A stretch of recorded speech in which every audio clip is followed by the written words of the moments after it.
Voz de la Patria Grande. Señor Presidente y señores magistrados del Tribunal Constitucional, como es de público conocimiento de todo el pueblo peruano, el día 7 de diciembre del año pasado fui arrestado con el pretexto de haber cometido el delito de flagrancia.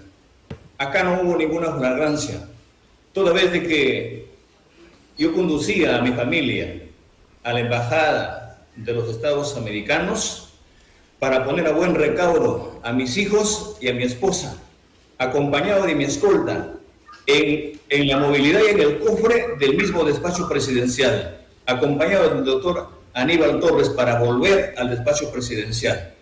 En ese momento he sido apresado y violentado mis derechos constitucionales, como es el derecho a la libertad y a un debido proceso, dispuesto por la fiscal de la Nación, que el día de hoy es de público conocimiento, que hoy se demuestra con los hechos de una líder de una presunta organización criminal, planeado con los altos mandos de la policía y con cierto grupo de congresistas.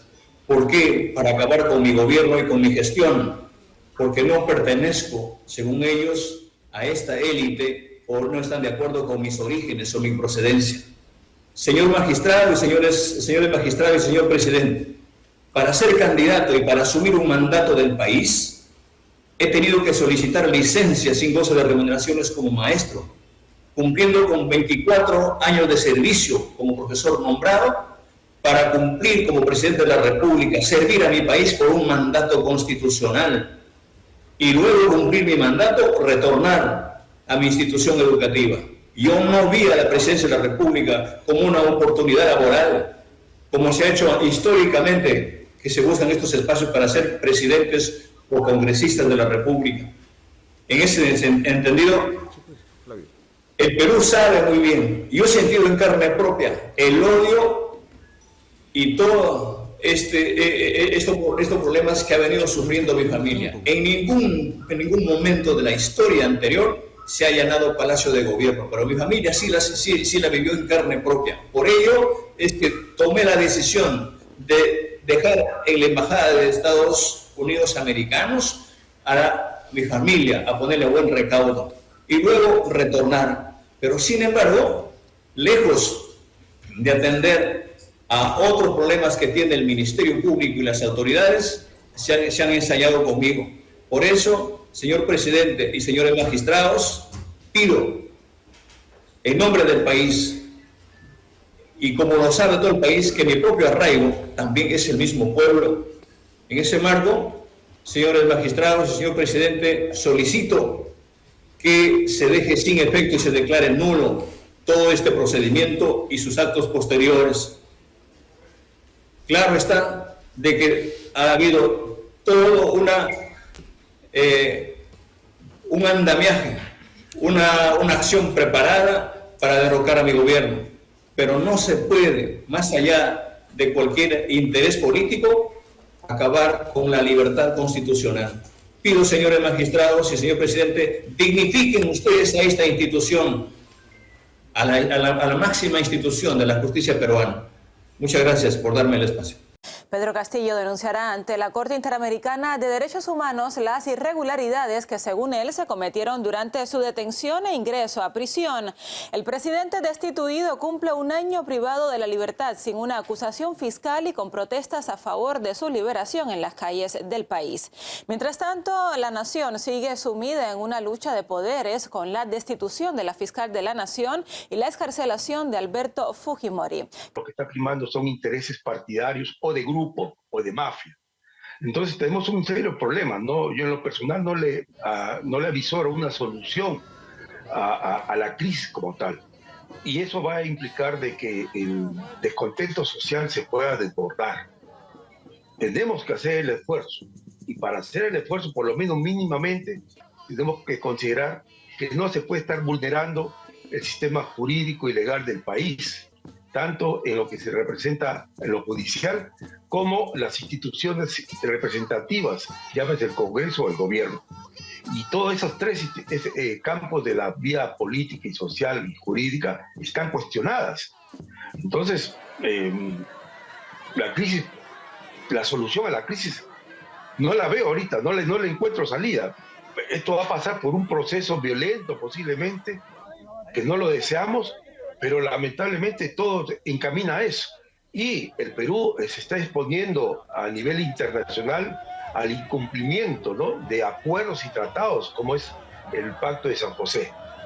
La crisis, la liberación del señor Fujimori, de hecho, va a agudizar la crisis política y se demuestra de que la decisión del Tribunal Constitucional es una actitud prepotente. Que mi total lealtad con el presidente Pedro Castillo está a prueba de balas. Si al presidente lo matan, yo me voy con el presidente. De choques con Castillo al cogobierno con Boluarte, el año que la crisis en Perú cambió de fase. La caída del profesor rural y la asunción de su antigua vicepresidenta alcanza su primer aniversario con severas turbulencias. Hace un año, el 7 de diciembre de 2022, el entonces presidente peruano Pedro Castillo ofreció un mensaje a la nación que cambiaría el panorama en el país andino. Antes de ser destituido en una sesión que ya estaba pactada, disolvió el Congreso y anunció otras polémicas medidas que facilitaron el fin de su mandato. Casi de forma instantánea el Pleno activó la renombrada vacancia presidencial. Castillo fue rápidamente detenido y su vicepresidenta, Dina Boluarte, asumió el poder del país. A pesar de que había expresado su total lealtad a su compañero de fórmula. Mi total lealtad con el presidente Castillo está a prueba de balas. Si al presidente lo vacan, yo me voy con el presidente, gritó Boluarte semanas antes en un acto en Puno, bajo el aplauso de la muchedumbre y del propio Castillo. Durante una actividad oficial realizada en Puno, la entonces ministra de Desarrollo e Inclusión Social, Dina Boluarte, aseguró que su total lealtad a Pedro Castillo era a prueba de balas y prometió que renunciaría si ocurría la vacancia presidencial.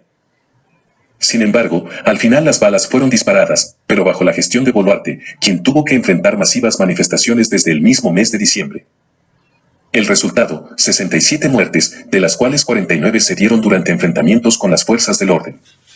Varias ONGs y la propia Comisión Interamericana de Derechos Humanos documentaron que las 49 personas, varias de ellas provincianas y de orígenes indígenas, murieron a causa de proyectiles de armas de fuego. Hechos que, al ser perpetrados por agentes del Estado, podrían constituir ejecuciones extrajudiciales, extremos que deben ser investigados por fiscalías especializadas en derechos humanos. Exhortó la Comisión Interamericana de Derechos Humanos. Según la Fiscalía, Bazán disparó una bomba lacrimógena al cuerpo de Sebastián Murillo, quien se encontraba a solo 10 metros de distancia, en el cercado de Lima. Murillo terminó con heridas de gravedad.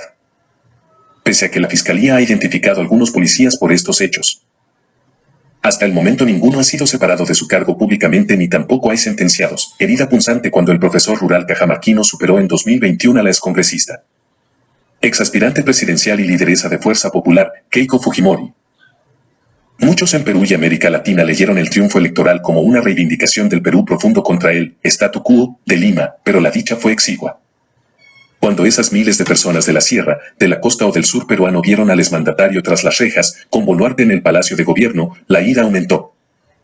Si con Castillo las manifestaciones antigubernamentales eran mayormente limeñas, con Boluarte la tendencia cambió, en el último año departamentos como Puno, Arequipa o Ayacucho han encabezado las concentraciones.